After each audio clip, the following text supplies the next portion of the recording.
Hi, welcome. This is the CaddyInfo.com Thursday night Cadillac Chat. I have with me Texas Jim from the CaddyInfo.com forums. Good evening, everybody. As always, we send invites to multiple people who may or may not show up. So we may see Tim Carroll from Carroll Custom Cadillacs. Our friend Cadillac Jim from New Jersey will not be on. He's having real live visitors in his home, so good for him. We may see our friend Barry Lohman show up. He never has, but tonight could be the first time. And let me go. I'll go link to his person and emphasize to him that he's missing the show. Since he never shows up, that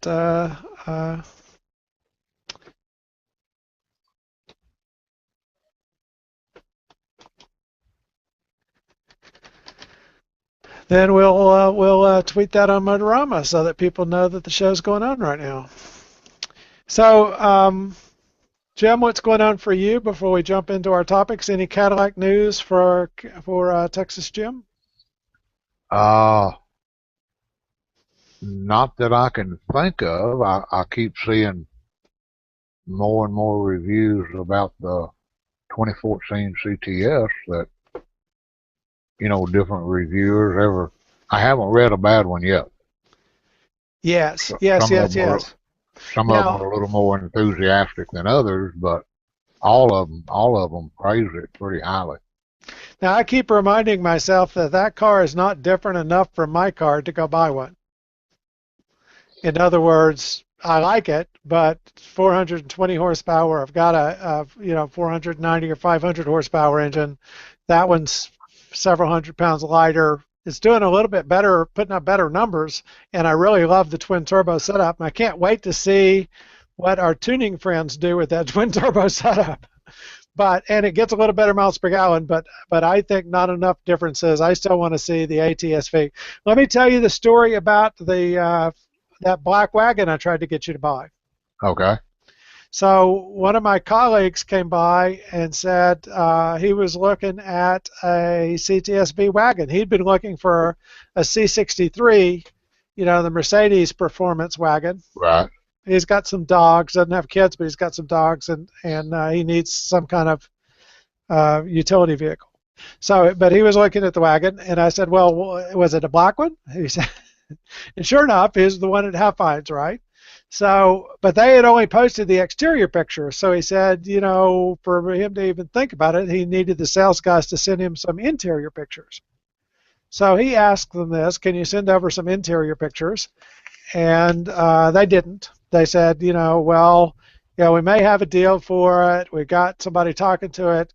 So if you really want to talk about it, you ought to, head on over here. So he kind of took that with a grain of salt, right? Because they're salespeople.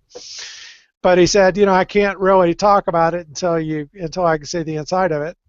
Now, and he was looking at a car in the Northeast, and he's looking at this one too. I said, and one of the details we haven't talked a lot about, but some of the dyno results suggest that the 2012 and after models actually do a little bit better. That our friends at Eaton had some sort of improvement on the supercharger, or a new batch of superchargers, or a little better run of, they did something, and they're actually dynoing a little higher after 2012. So fun fact, if you're shopping for one, you're split between the 11 and the 12, get the 12. Okay. So he was talking to them. He was trying to get, they were originally asking, I think, 47. They had it posted on eBay. It didn't sell on eBay for 39, but they had it posted for 47. I think he offered them 39 in that range. They said they wanted 43 for it. So he felt like, and I'm not getting the numbers exactly right, but roughly. You're living off my memory, unfortunately, and I'm not reciting it well. So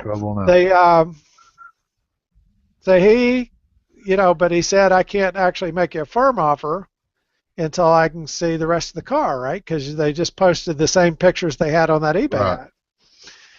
So So they said, well, we got somebody that's about to buy it, and we think that deal's going to work. But we'll send you the pictures. But again, they never did. So he said, okay, he was busy driving from work back from to leaving work to go home when they had called, and so he wasn't going to turn around and go to the dealership right then. But he said, if you sell it, you sell it, but I'm not gonna get too excited about it until I can actually see pictures, and then I'll come over and talk to you about it. So, but they said, no, if you don't jump, you're probably going to miss it. So, okay. He just wrote it off, figured he'd missed it. Then they called back the next day and said, well, they had the deal, and the deal came together, but the guy didn't have the money. Well, the deal. Yeah, so the deal didn't come together, right? Yeah, that's what that means. So they said again, if you really want to deal with us on this car, and by now they're getting so many people to call and discuss it with them that they're starting to figure out that they have something people are willing to pay for, right? Yeah. So now it's changing, their money. Now they're trying to see how can we compete the people the best in order to get the most money from it. So, but he's still thinking, if I can get this for 39 or 39 and a half, somewhere in that range, then that would probably be a real good deal. And they're saying, you need to go ahead and pay us the money that we're asking for, which I think was in the 43 range, 43 and a half. And if you want to beat this other guy out, because he's likely to come get it. Yeah, but I've got a check and he don't. Yeah, and this guy would. This guy has some money in his pocket, and so he's driving one of the sport class Mercedes now, and he's got one of the Porsche Speedsters that he picked up as a collector car because somebody else needed some money, so they sold him this Porsche Speedster. The Speedster was a short-run collectible from Porsche back in the day, right? Right. A 911 Speedster, and this one's all tricked out from the factory, da-da-da. So, but yeah, he's got some money in his pocket. So, but again, they weren't sending him what he asked for, which is tell me about the car. And so he called them back and said, I really need you to tell me X, Y, and Z before I'm going to bother to come over and look at it, or whatever, whatever his thought process was. And when he called back, they said, okay, no, we sold it. And I said, well, wait and see if they call you back tomorrow. Yeah. It may not stay sold overnight, so wait and see if they call you back tomorrow. And again, I do want to call out for if anybody wants to participate live with us, we have room for some more, and especially if you're one of the regulars on the forum, we would love to have you participate live if you have a camera and would like to do that.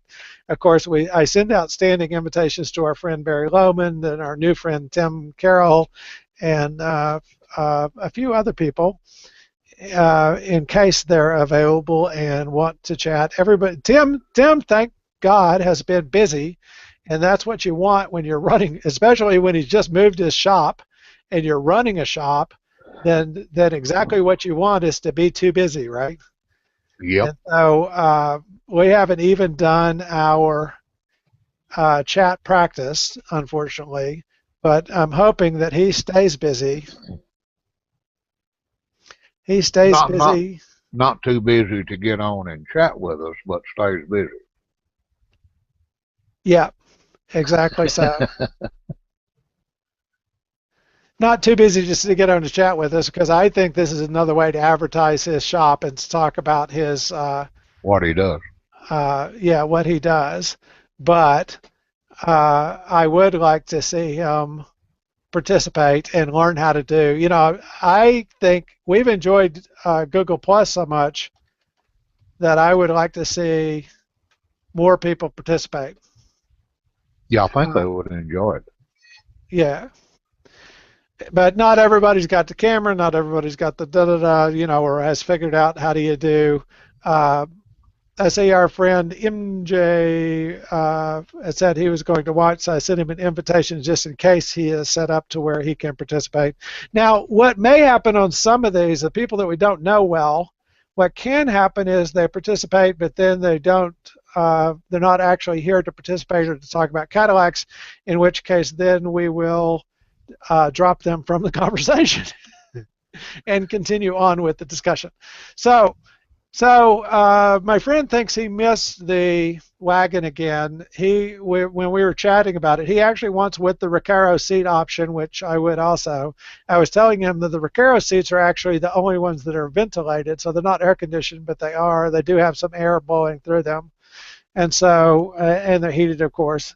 And we discussed the magazine reviewers actually were critical of the Recaro seats as being too firm, but that's a nonsense argument to me, because if you have more adjustments, you should be able to get that seat to where you're comfortable, right? Right. I mean, that doesn't even make good sense. So, but the bolsters are probably more sporty. They're probably more sporty than the default seats. But I've driven the CTSV with the Recaro seats, and I fit just fine, and I'm not a little guy. And so I think that if you don't like sport seats, then certainly stay away from the Recaros. But I think the Recaro company is one of the finest seat companies in the world, and the fact that they're including Recaro seats in the CTSV to me is a feature. Now, you were saying the CTSV, the CTSV Sport, and of course that's a car I'm very excited about. It was chosen by U.S. News and World Report as the best large luxury car for families this week, which I think is an appropriate accolade. If you're going to get a car, that's as much room as you would want and as much trunk space as you would need for a full family, and it still gets 25 miles per gallon if you get even if you get the V Sport model. Now the trade-off there is for the V Sport without the premium is what, 69,000, right? And then with premium it's 79, something in that range. I'd have to look up the exact numbers, but that's the problem I have with the V Sport, is it's pricey. Now for its competitors, it's probably in a good range, but it's pricey at my house. Yeah, that's pricey at my house too. Now, I still think the XTS is an ideal car for you, and of course they make the XTS in a V Sport model, but it's front-wheel drive. It is a modern DTS. And if I were running Cadillac, the XTS would have been named DTS when it came out. I would not have thrown aside the DTS brand. I would have said that was the new DTS. Because what was wrong with the DTS? I respect that you love your car, but it still had the 4-speed transmission, and the XTS puts in the 6-speed. It still had, the North Star without further development, and the XTS gives you more horsepower. And so I would, and especially if you get the twin turbo V6, right? 410 horsepower in the XTS and 350 foot-pounds of torque, which means that once you hook up your tuner, you can fix that. Yeah. Because all the torque's there, you know that they're turning it down, right? They're tuning it down. So so I think if we renamed the XTS a DTS, you would be perfectly happy to upgrade to it as your next car. Well, But I'd still be thrilled if you got a CTSV wagon. I'm waiting for you to go write a check for one. yeah, well, I did finally have a little problem with the DTS. Oh, what's the new problem? My air We may have to conditioning fly Mike in from New Jersey. my air conditioning seat's not working. Oh no. So that's literally just, it has a vent that goes from the air conditioning system underneath the center console up through the back of the seats, right? It's not Negative. actually. It's piezoelectric or whatever you call it. Oh, really? Yeah. So you think it got unplugged? No. This past winter, people with older ones, 06 and 07, on the other forum, on the DTS only forum, Yes. several of them had problems with the seats. And after multiple posts and troubleshooting and one thing and another, and 17 different threads with 15 different people, Yes. that had problems, I was offering advice. there's a big wiring connector under the passenger seat, Yes.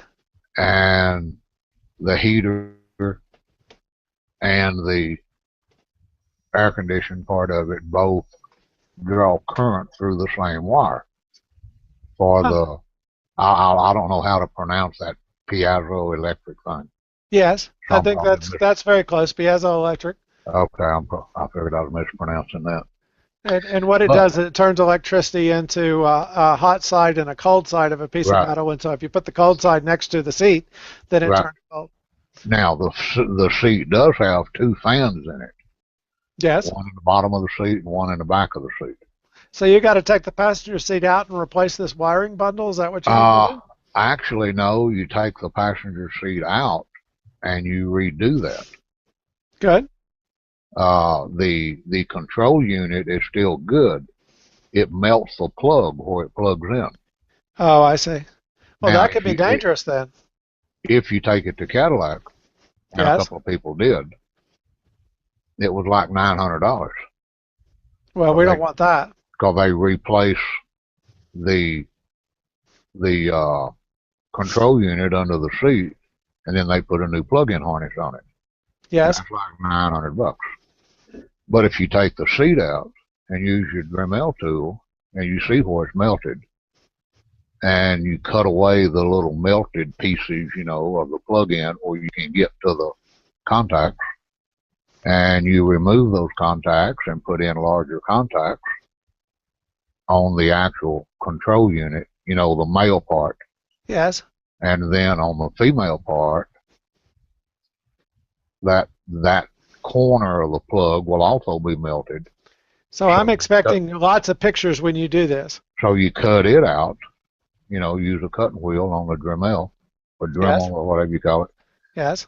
and you cut that little piece off and you put a bigger connector on it. The wire is big enough. It's the connectors that are small. And so you put a bigger male connector on the piece under the seat, and you put a bigger female connector on the hot wire, and then you plug it all back in, and it works. Good. And So this problem started a couple of years ago. I was hoping I was going to be exempt from it yes. because it started 2 or 3 years ago on the '06s, and so far I hadn't had any trouble until about, I don't know, 2 or 3 weeks ago. And it was cool one morning, and I turned my heated seats on, and they didn't get hot. So this will be a good project for you. Yep. Taking the seat out is not too tricky. I did that with the CTSs, but the thing I wanted to share with you is you have to be really cautious to disconnect the airbag system, even if people say you don't.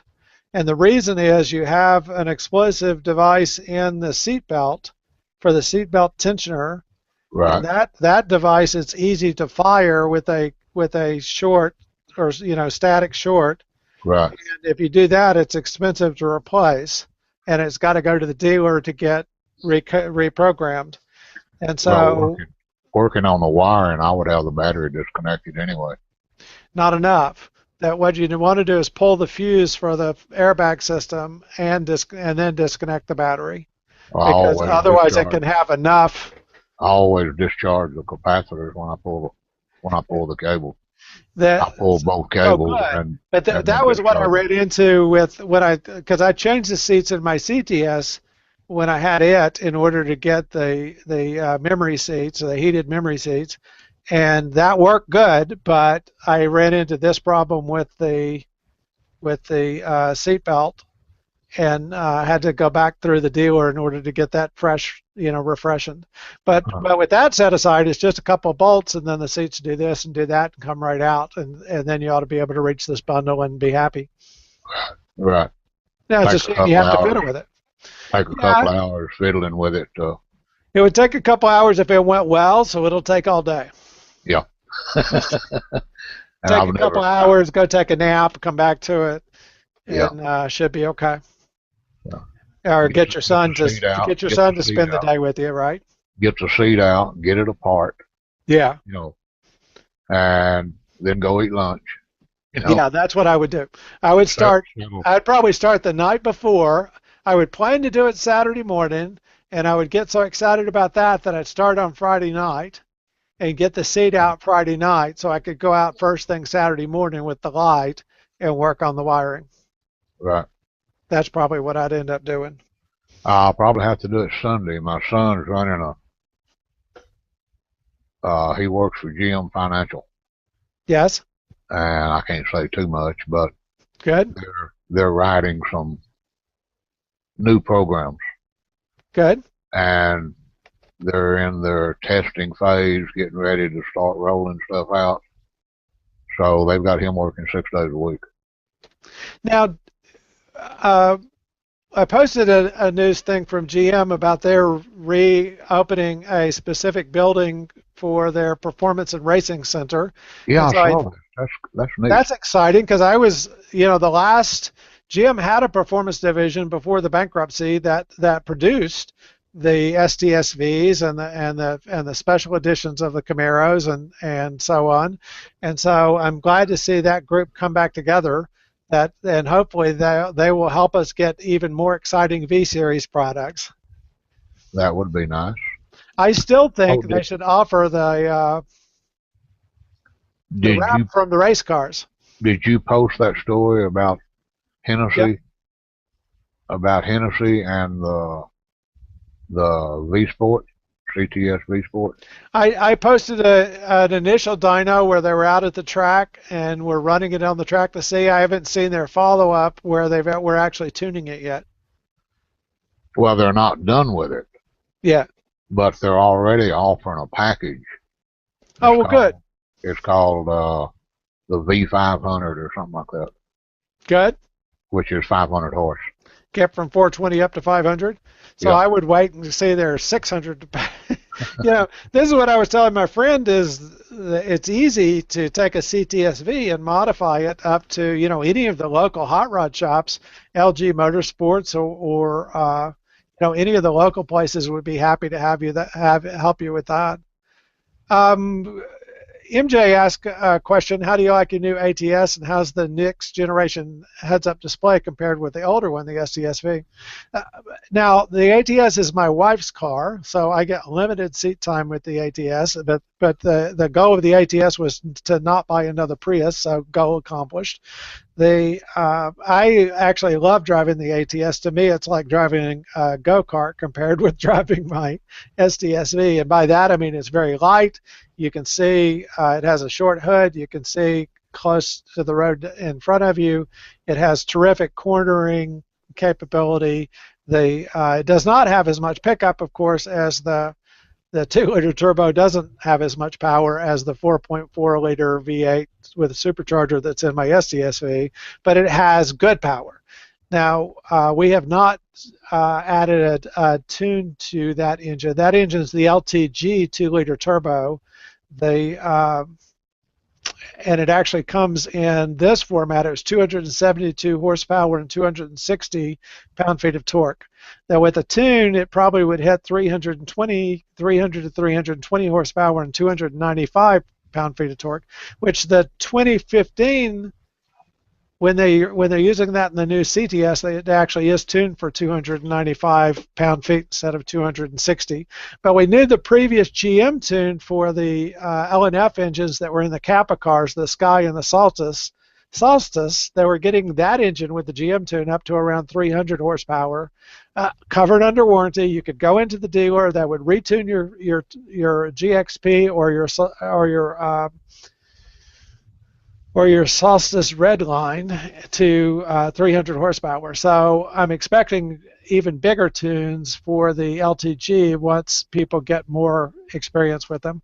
And I think what the aftermarket claims is 350 horsepower for a tune by itself, and then they had 450 and 550 horsepower modification packages for the ATS if you want to switch the downpipe and some of the plumbing for the turbo, and then the big pack and the intercooler, and then the big packages if you want to switch the turbo. Once you switch the turbo, you get some trades that you lose some of your low-end torque and you gain high-end horsepower. The beautiful thing about the ATS is in the GM Tune at it's almost flat from 1500 to 6000 RPM. It makes 260 foot-pounds of torque at 1500 and then holds it right across to 5500 or something. But the beautiful thing about the Tune is they're actually limiting the torque. In other words, it would make more torque, but GM has tuned it out so that either to save the drivetrain or to avoid people making fools of themselves in the car, or what, for whatever GM reasons. And so it's very easy to retune it to release, to tell it stop limiting the torque. Now, the heads-up display, my wife is a big fan of the heads-up display. I don't see a ton of difference in terms of the presentation format. Mine is multicolor. This one's multicolor. Where there is a big difference is in the ATS. The ATS has a user-selectable dash. It's not the dash that's in the XTS or in the CTS. It's a little less user-selectable than that. That the way the ATS dash works is you have 3 main hubs, and those are fixed. But then the information, the digital information that's shown in an insert in the hub is selectable. So in my car, the STSV, none of that's selectable. In the ATS, the center part of each of the 3 gauges is selectable or programmable. And so you can choose to have instant miles per gallon over on the left, and compass or entertainment or tire pressure in the middle. They offer you about 8 choices on each one. I think the ones that my wife tends to keep up are, and the same thing with the heads-up display is the point I'm trying to get to. And there's our friend Jim. The same thing with the heads-up display on the ATS is you can choose what information is included in the heads-up display. So you can choose to have the entertainment system in addition to the speed, or you can choose to have the speed limit. You can choose to have the tachometer, which is now the default in the STSV is you either get only the speed, or if you're in sport mode, you get the speed and the tachometer. In the ATS, you get to choose. You can choose what's displayed there on the heads-up display, and so I would say that's the big advantage of the heads-up display for the ATS. Why would you want a speed limit displayed? My wife likes that. She either puts up the compass or the speed limit because that tells her if she's speeding or not. Oh, she pays attention to that. Okay, she pays attention now I to understand. that. Now I understand. The car actually will run right along, and you might not realize you are doing 50 and a 35, and that protects her. Cadillac Jim, welcome to the conversation. Good morning. Well, our friend MJ Coop is actually also participating via Q&A, and so if you have your Q&A panel open, then you can see questions as they pop up, and that is turned on. Anyone else is viewing on the Google Plus event page, there's actually a place there where you can put in questions, and we'll see them here on the screen, is the beauty of that. I do try and flip over and also monitor the forum so that I would see if you ask a question in the forum, then we'll try and respond there if you're watching via the forum. But that doesn't always work well. Where's the Q&A? It's a blue box on the left menu that says Q&A. Oh, okay. And if you open that up, then over on the right it will show you questions, and what happens is when people ask questions, I can select which question we're actually responding to, and I think that signals that part of the video actually relates to that question, but it also perhaps lets the person ask the question. And if that did not answer your question, please ask it again, or ask it a different way, or ask us the next question. We're happy for you to participate in the conversation. That the more people that participate, the better it goes. But the ATS is a wonderful car. We got the Sapelli wood inserts in. She loved those. She took a picture and sent it to me that I added to the blog post about the Sapelli wood, and so that's been a big success. She has never put one drop of gas in that car, and so I'm still living up to our agreement, which is that she'll never have to take it to the gas station. While she's before she gets up on Saturday mornings, I try and jump in the ATS and run it over and fill it up with gas and enjoy it while it's available. Never had to pay $3,000 for a battery either. You need to move your mic down, Jim. My mic is too high? Yeah, it's up on top of your head. Oh, no, well, you know, maybe it is I thought I was using the one on the camera. I thought I was using It's up on top of your head. Well, I thought I wasn't using that mic. I think that went over his head there, Jim. Well, I thought I was just like the mic did. I thought I was using another mic. Well, you may be coming through in stereo. Is this working for you? Or Quit hitting it. Quit hitting it. You're hurting my ears. Well, that's why I was hitting it. You two are a pair. That's the one that's working. The one you was hitting on. Okay. Sounded like drums playing. Next time I'll hit on the other one. I don't think it's working. No, I hope not. That's all I need to do is turn them both on. That would really confuse me.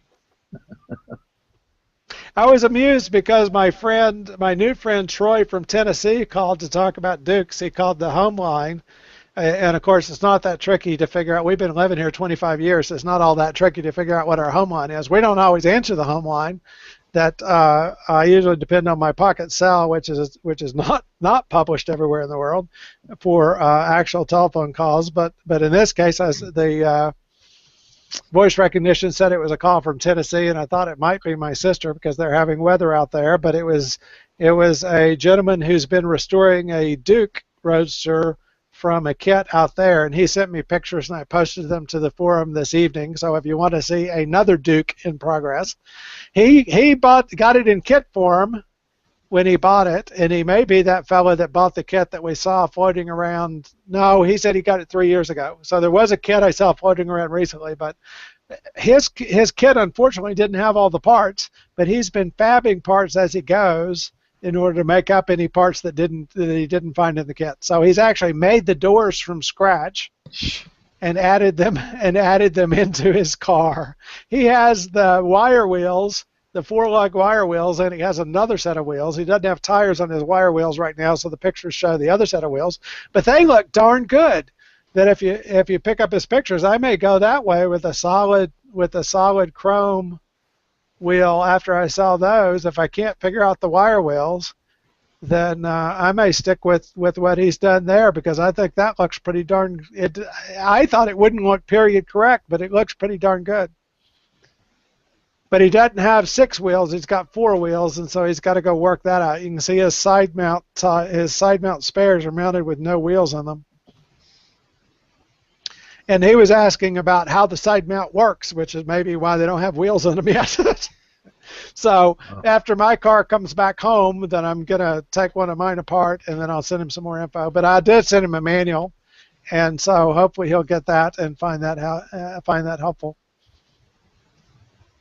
But it's amusing me to hear, and each time I hear from another owner, and he pointed me at another owner in Louisiana, Jaguar Joe, but I haven't sent him a note yet to see if he wanted to tell us more about his car.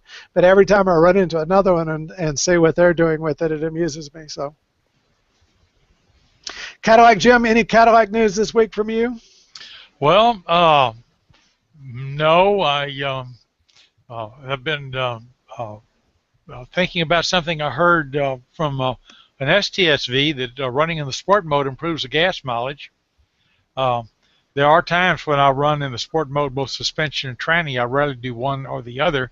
But I don't have any complaints for gas mileage. But the next time I go on the road, I'm going to try that. I tried it in town, found it stayed in 5th over 40, whereas in the touring mode, it goes into 6th at 40. Yeah. So I decided that probably doesn't apply in town. The reasons may apply. I think it's just basically tighter, torque converter's tighter, or the TCC is more aggressive or something. I've become convinced that if you were driving a manual transmission, you would never shift it the way the automatic shifts. Oh, of course not. The ratios are different. Everything's different. It's a whole different paradigm. Yeah, but it's not just that. I mean, what my automatic does is it gets into 6th as quick as it can and as often as it can, right?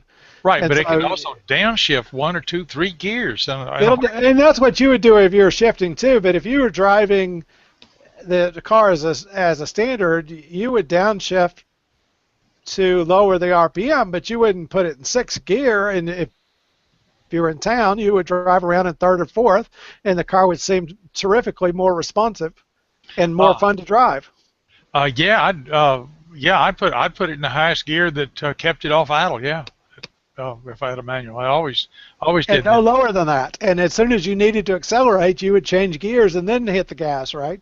So Uh, I've I actually push been in the driving. clutch, push in the clutch, downshift, and hit the gas. And the older cars I've had enough inertial, rev. By the time I got in gear and got the clutch out, it all came together. Yeah, I've actually been driving mine on occasion as if it were a stick shift and putting it in the gear I think it actually needs to be in for whatever endeavor I'm doing. And the it does make it more fun to drive around. And I would consider buying a manual transmission in my next Cadillac, I think. But we'll see how that sorts out. I've about decided I'm happy with automatic for a daily driver. If it was a weekend car, I'd want the manual. Or if I was going to do a lot of rally racing or something. But for a daily Yeah. driver, the manuals, offers plenty of flexibility and ease of driving. And also, if you're going to do things like gymkhanas or tight roads, you really want to have both hands on the wheels. So Now the I think modern automatics, shifter and the automatic is a good thing for most kinds of driving. there's no doubt in my mind the modern automatic shifts faster, especially the new one that's in the V Sport and the new one we would expect in the Cadillac, in the next CTSV. The next CTSV will actually have the GM 8-speed, 9-speed transmission, but the automatic shifts much faster than I would. But Yeah. I'm not arguing that. And I may have the best of both worlds right now in that I can put it in what gear I wish it was in without burning, without having to replace the clutch every 60,000 miles, which is, how bad I am on tires. Then you have an idea how bad I am on clutches, right? I have never bought a clutch. If I drove your car, you would. I know. Because But see, the thing is, I learned to drive, and my daddy was the clutch shop. So he's Yeah. telling you don't know how to drive, Bruce. Well, Yeah, I know. basically, yeah, I know how to drive. Well, I think he does too. It's just the style. But the problem is, I had an old car and I had wheel hop, and the wheel hop tore the hub out of the clutch, and so it went in, and he came back and he accused me of winding it up and letting my foot slip off the clutch and letting it pop up on the springs, and that's horrified me. Why he would think I would do something so stupid. And so he grilled me and says, well, if that didn't do it, what caused this? Now, finally, mother, the wheel hop. And so I was like 15. So, it was real like a dog tearing up a paper or something. But what he did was, it was an old car with rotary shocks with shock oil you put in them. He put 1030 in it, in the rear shocks. yes, Instead of shock oil. He also had leaf springs. He took the springs out, added 2 leaves to the springs, put them back. So they don't wind up. Right, and then he took the tires off of it, which were inexpensive tires, and his pickup trucks use the same size tires. He had a pile in the back where he'd run them slick, recap them, run them slick, recap them, and then they wouldn't recap them anymore when they ran slick, and he'd throw them in the pile in the back. He took those and put them on the back of my car, and that solved the wheel hop problem. And it also unless solved. it rained. I also solved the problem of. It took me 2 years to go through that pile of tires, but I didn't tear up any more clutches. And I learned. Also, that damn thing is supposed to have a synchro mesh second, but that was a distant memory by the time I got the car. So double clutching became second nature to me. I could shift a low as well as second or high in that car. And this is at 15. So Perfect. I would have been right at home in one of those 22-speed 18-wheelers.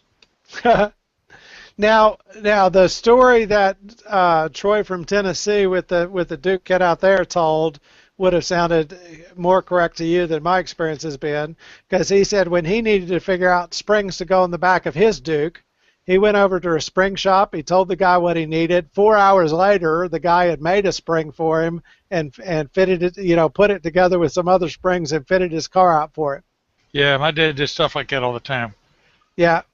And that's of course the way I'd love for that to have been the story when I went down to the spring shop here in Dallas, but of course they said, leave it here, come back when you can leave it here several weeks and we'll get around to it when we get around to it. Well, I didn't feel comfortable doing that. When my dad was doing rear fleece springs, most of the cars out there had them, and they did 3 or 4 a day. And so they had 3 or 4 people that knew them backwards and forward. This guy at that shop you went to probably has somebody that does one a month. They only have one guy, So it's a whole different paradigm. You just have to be patient with situations like that. Yeah, but there's no more spring shops, and that's what I'm being. I'm being patient because they got it over at Linear and they're taking care of it. And they said late this week maybe it'll come out. So I'm holding my breath and tapping my toes and hoping it's gonna. I was wishing I keep watching my phone in case they call me, but I'm hoping that it comes out. Since it didn't come out today, I'm hoping it comes out tomorrow. Well, you know what they say, a watch phone never rings. There you go. Well, I've got an appointment out in Fort Worth to get together with one of my friends out there Saturday. So if it's a clear day and I get the Duke back, then I'll take it on a long range trip and we'll see where I break down. I'll come get you. Oh, there you go. I'll rescue There you go. Bring a trailer. Well, I already told you my favorite MGA story. I had a friend who had one, and we had the engine at my pet machine shop. The one was next door to my dad's place. Yeah. And the head of the machine shop, I said, please put chrome rings in this thing because we want it to run smooth, get good gas mileage, and get a little more pep instead of leaving it in friction. And so when we picked it up, it had cast iron rings, and you couldn't turn the crank with both hands. I says, what did you do? And he says, I put cast iron rings in it. And he says, that'll go 20,000 miles, and there'll be something else wrong with this motor by then. Yeah, but if you do it right to start with, they'll stay together. Oh, I don't think so. Not that piece of, not that thing. It wasn't made to stay together. It was not MG's best car. It was one of their most popular and best known, but it was not their best car. Now, people do like the MGAs, but I like the looks of them. Yeah. Based on your experience, then yeah, I would shy away from them. I think I figured out exactly which Morgan I would want, which is in 2005 they came out with what they called a Morgan Roadster that they finally replaced the Rover V8s that they couldn't get anymore in the Morgan Plus 8 and put in a 2.7 liter V6 Ford engine with about 185 to 200 horsepower in that range. Maybe it was 200 horsepower, the very first one, and now they're making 220 or 230, and of course in a 2,000-pound car. Now the only problem, and they're selling them new still, but the problem I've got with the new ones is they're $120,000 by the time you import them, and the used ones are holding their value at about 75. And so the Duke is very attractive to me at not paying $75,000. Absolutely. Oh, I'd buy a new Vet first. Yeah, well, I was watching one of the ones on eBay. I've been watching the 70 to 72, but I didn't watch close enough, and the guy actually ended up lowering the reserve at the last minute and sold it at 18. And so I was sorry I missed it, but I'm happy with. I've got the Duke at the moment, but this was a 1970 LS5. So the 454 with the 390 horsepower gross. That's a good engine. And it sold for $18,900. So that would have been a nice pickup, I think. Now I'd have to. Texas Jim, what did you say the penalty was after you sold your wife's car? How long were you on the couch? Well, I wasn't actually on the couch. Boy, it was so close. But it was awful cold in that room. Yeah. I really thought the first 2 or 3 nights I was going to have to sleep in that stupid Corvette. Yeah, there you go. That wasn't going to be comfortable at all. So that's So, so don't take your wife's Cadillac without her knowing it and no, sell it. You leave in your wife's Cadillac and you come back in a Corvette. That's not a good thing to do. That's the bad plan. Now I know better than that, and my wife always said we cannot have three cars until we buy a house with a three-car garage. And the way I got around that is, of course, my dad sent the Duke and said, "Here, you take care of this," because he wasn't able to look after it anymore. And so I said, "There's nothing I could do. My hands are tied. We got to put that in the garage, and then now I have to park the V out on the driveway." But I think there would, and has been she has been noble enough to just accept that and understand, special circumstances and give me a buy that on that. But if Yeah. I showed up with a fourth car and put a 70 to 72 Corvette in the driveway, I don't think she would respond the same way. Well, a car that old is going to be a project car or show Yes. car. And Well, yeah, it's going to be a 20,000 constant. less. Yes, it's a project car.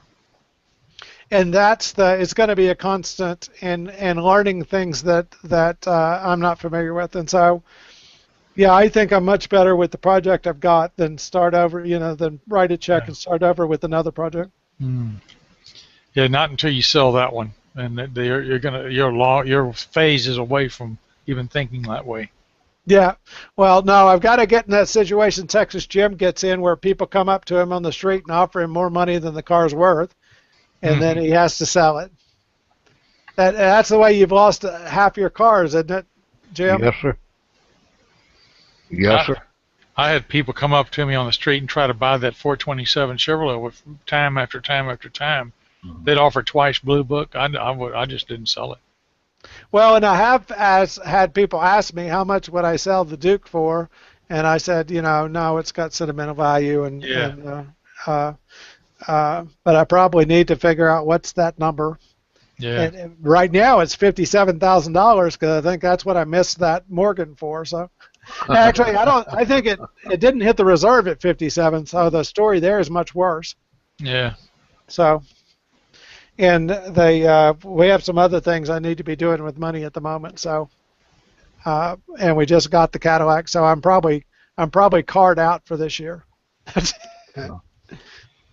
Well, from your earlier mention about prices on Morgans, you were probably about 15K under the reserve at 57K.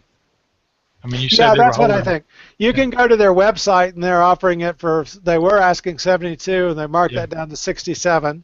So I don't think that they were going to take less than 65 for it. Yeah. And so that puts it about twice what I would be willing to pay for. When we talk about a weekend car, I think I'm past all in on a weekend car at $20,000 or $30,000, and so the one that really would have been tempting to me is if they had said they were asking 18.9 or whatever it was for this 454 Corvette. That would have been a hard call for me because this looked pretty darn good, and it was numbers matching. Now we don't know what other problems it had, and they all have problems. So. Well, numbers matching is a deal killer for me because that's show car restorable, and that would give me too many inhibitions. Because if I got a big block vet, the first thing I'd do is it suddenly become a 502. Yeah, well, and there is a 502. There's a 67 with a 502 stuffed in it in the local Craigslist, which would guarantee that you could fiddle with it all you want, right? Because it's already been fiddled. Well, I'd say the fun's already gone on that one, and also you don't know where its mouth has been. I'd rather take one with a tired 454 and do my own thing with it. Yeah, or with that somebody's taking out the 454 and putting in a 350, because then you could take the 350 out and put in an LS3 and be happy. The front suspension is different, and so is the rear stabilizer if you go from big to small block. They're 220 pounds difference in weight. Now, if I had to buy a Corvette, though, I think that I probably would want the 427 convertible that they started selling. The very last of the C6s that came out with a 427 convertible, or wait and get the new Stingray a couple of years from now when they've come down a bit, because I think this generation of cars is, I love the old Corvettes, but they didn't, I was a Porsche guy during during that phase, not a Corvette guy, and so I think I'd probably be happier with a C6 427 convertible or a C7 convertible. Well, I had a 66 with Michelin's and the steering on the fast adjustment, and I had no complaints on the responsiveness or handling on that car. Now, I'll grant you that you get in another Corvette, and it felt like a Camaro by comparison. But you could do it. It wasn't hard. All you had to do is put stiff radials and put the steering, put the power steering ratio on manual steering, and you're good to go. Well, for a weekend car, the only complaint I have about the Duke is it doesn't have it doesn't have side windows. You know, it's a true roadster with side curtains, and it doesn't have locking doors. So you have to be nearby if you're going to park it somewhere, and you know, it's not. It's harder in some ways. In some ways it's easier. In some ways it's harder to get parts. It depends. It's certainly harder to find someone to work on it than an old vet would be. That there are several shops here in town that work on old vets. Now I don't know if they're all good to go to or not, but they specialize in older Corvettes. But yeah, I suspect that. But what I may look for instead is when I go to get my next Cadillac, get a manual transmission and turn that into, more of an even more fun car to drive, and then keep the Duke or something similar as my go-to-church car. You notice in the new Pirelli Championship Series with the GT3 cars, the Corvettes dropped out, and the Cadillacs are in the running to take the manufacturer's championship with more weight and less horsepower than any of the other GT3 cars. So without the aerodynamics, yeah. Well, it's also more weight and less horsepower. So I'd say I don't really. I think you might look at a CTSV. Yeah, and I'm going to be kind of in that range, right? Because I'll probably be about ready next year. It's either next year or year after next, and I'll go swap the SCSV for something. Mm-hmm. So I'm waiting to see the ATSV, but since the ATSV still hasn't come out, and I like them a year off the line, so the ATSV is not going to be ready yet unless I wait 2 years. Or the CTSV, but I wish the CTS, the CTSV had been arranged, or the CTSV Sport, or an ATS Coupe, but we got an ATS in the driveway, so. Yeah, but you could get the CTS Coupe in the V. Yeah, the CTSV Coupe would be different, but it has no, such limited back seat that we still, for a while, maybe another few years, we're going to have, the blessing that our son's willing to travel with us occasionally, and so I'd like to have a big enough car that he could sit in the back. How about the shooting brake? Yeah, the wagon. My wife thinks the wagon is no good. She's not a wagon fan, so. They're noticeably slower than the sedans. Also, I found. Oh, really? Mm-hmm. More weight, I think. I don't know. No, they weigh. There's less than 100 pounds difference on them. Well, I don't know. They have a significantly lower 0 to 60 time. Seemed like they'd have better because of better weight transfer, but that's what I've read. Maybe it's wrong. One of the few. I haven't seen too many tests on them, but the ones I've seen, they've been equal to the sedans. I think they're a tick off the sedan.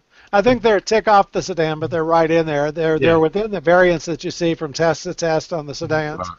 So, but yeah, the CTSV wagon was interesting to me, but my wife was kind of cold on those. So yeah, those are kind of I'm watching the CTSV Sport, but to me that's not different enough from the car I've got, although it's more tunable perhaps if the tuning market comes along for it, and it gets better miles per gallon. The CTSV, but the CTSV actually gets perhaps worse miles per gallon or no better than my current ride. And then the ATSV I was watching for it, but it's still not even hitting the shows yet, which means that it may be coming in 17. That's possible. Or it may be coming in the fall. We'll see, because they don't need to have that big an announcement for it before they get it to market. And Cadillac's been pretty good about keeping their model releases close to their vest yet. Well, I think that's important because if they say, oh, we're going to have the new CTSV out in 3 months, the sales of the old one will just drop dead. They won't sell another 3 of them Yeah. if they do that. So what I may do, I agree.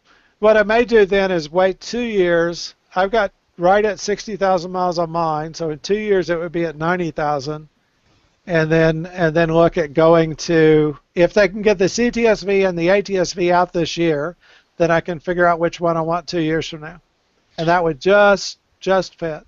I think that makes sense because you're already driving a Sigma 2 platform with 500 rear wheel horsepower, and so the CTSV would not be much of a change. It'd get some suspension one size up on the tires and everything. It wouldn't be worth the money to change. Yeah, because of the 8-speed transmission, they're actually getting a little better off-the-line performance with the CTSV Sport than we got from the STSV, and I think it's all due to that wonderful 8-speed Lexus transmission, ASIN transmission. There's a lot of difference in ratio between first and second and third in the 6-speed. Yep. So I don't know. So we'll wait and see. I may, who knows what'll happen in 2 years. But that's kind of what my thinking was that they would have the ATSV out now, and we would have seen the new CTSV out now. And so I don't know what they're waiting on, unless they've got so many CTSVs on the lot that they've got to sell them down. That's what they did with the DTS, right? Is they kind of sold them down for a year and then brought the XTS on. Yeah, I didn't know that. So I've heard of other manufacturers doing that.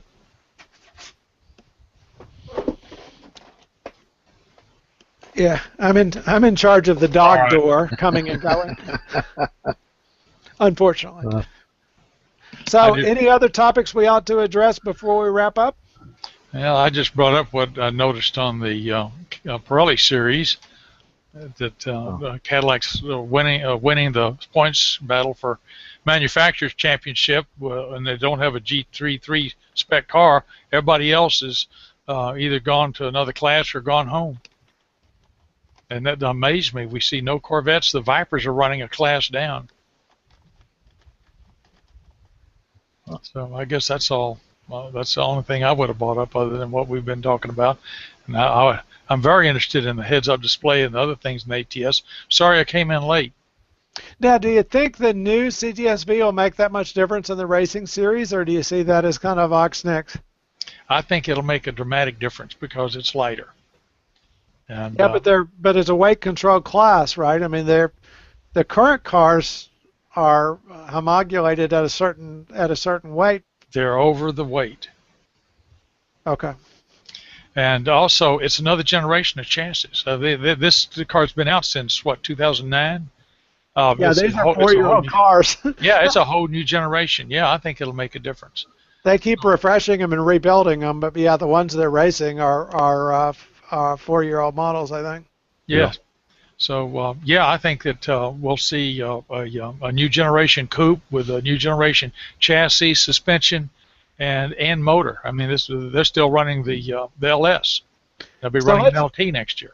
So let's talk about that choice. So if the new CTSV comes out and you have a choice of a 5.5-liter turbo V8 or the 6.2-liter turbo V8, supercharged V8, which way?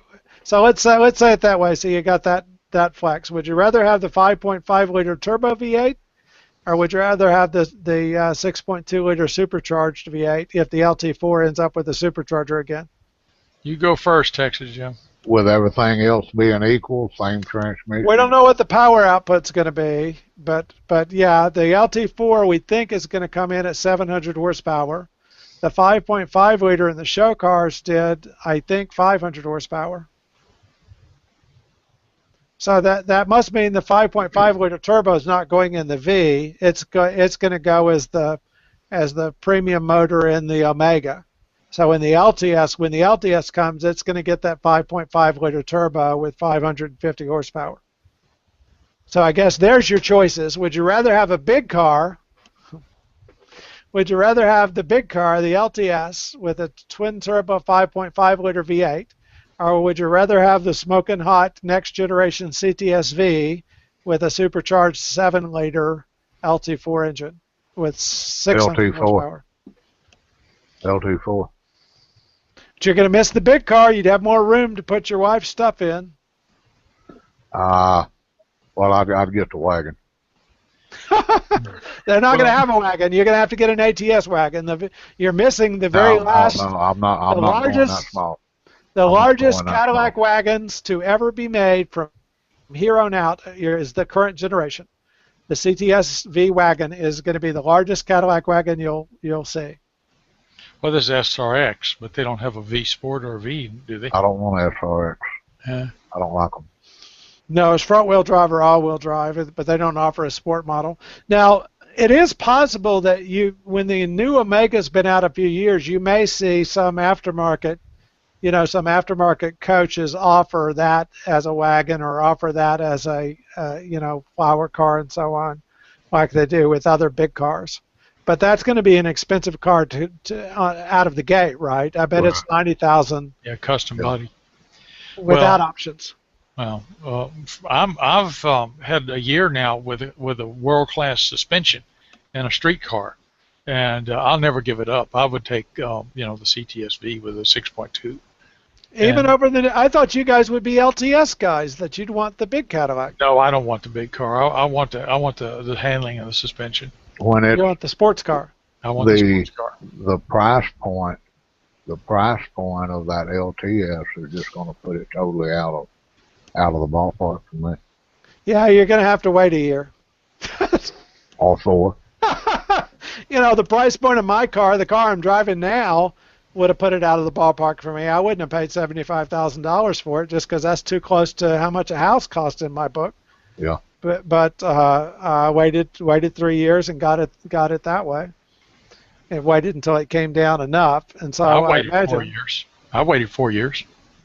So I imagine that we'll be able to do that if the car's not, of course the CTS-Vs have held their value pretty well. They went from, they're still in the 40s, even for the 2009 still just now, getting below 40, and then you got to look to see why. And so they've actually held their value well. It's the reason for that. They're solid as a rock. They don't give trouble, and they're a joy to drive. And if they do, it's a small block Chevy that you can go to any hot rod shop and they understand how to fix it if it did have a problem. Well, the Cadillac dealers are trained on them too now. They've been out since 2005. Yes, please, but yeah, I'm thinking about my LC3 engine and the STS-V. That's a jewel of an engine made by, individually by technicians, and nobody knows how to do nothing for it. Ooh. Well, you're talking about the Duke engine? No, the STS-V engine's the LC3. The STS. That 4.4 liter North Star. Yeah, but it never comes apart. Well, I've never heard of one of those giving trouble. Not so far. Yeah, but that's in the back of my mind for when do we swap this car for the next one? Is before it gets over so many miles. It's also occurred to me that if that 4.4 liter can, with a 32 valves, can perform as well as a 6.2 liter push rod, well, you see where I'm going with this. Yeah, that's what we expect from this 5.5 is actually going to be a dual overhead cam, DI. It's going to be the full boat engine, I bet. VVT. I think that's the missing Ultra engine. Well, that's what I think it is. That might be competitive with a 6.2 liter.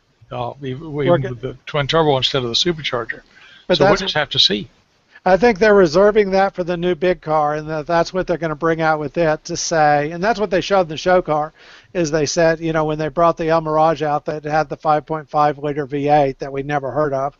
And also, if the CTS doesn't have the 6.2, even with the supercharger, what are they going to put in the ones they race? They won't let them have the supercharger, and if they have a 5.5, well then that isn't available normally aspirated, they could be in a real quandary coming up with what both the FIA and the the homologation authority. No, I bet they cannot wait in the race teams to get the LT1 as the standard engine. Yeah. I bet that they're perfectly happy to swap over to it. Now, do we still think the ATS group may actually see the 3.6 liter twin turbo out of the V Sport but we think there's a rumor that they would actually be willing to fit the LT1 in the non-supercharged version, the LT1 in it for 460, 475 horsepower. And so that would be an interesting small car with a V8. And if they could keep the weight down on it and bringing it, 36, 3,700 pounds, that would be an interesting little car. Oh, scary little thing. Yeah. But they're doing great things with the Chevy SS, although it's on the Zeta platform and actually weighs a bit too much.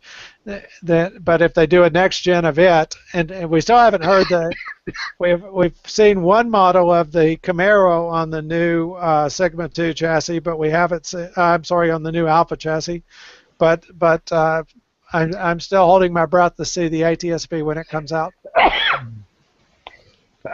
Jim, any last words for us tonight?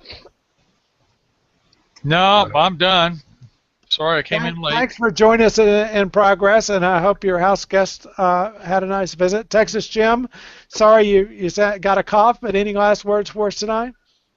Well, you mentioned the Chevy SS. Yes, sir. It has a 6.2, but it's not naturally aspirated. Yes. And they have detuned the heck out of it because it's only putting out 415 horse.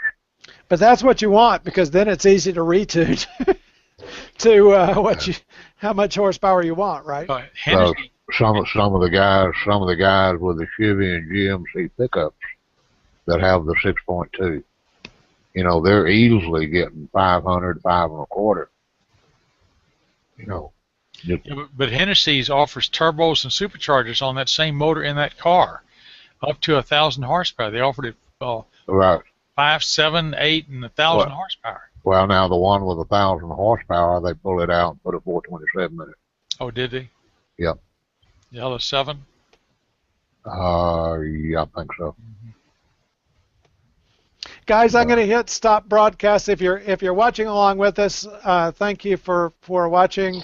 Thank you for the gentlemen that participated.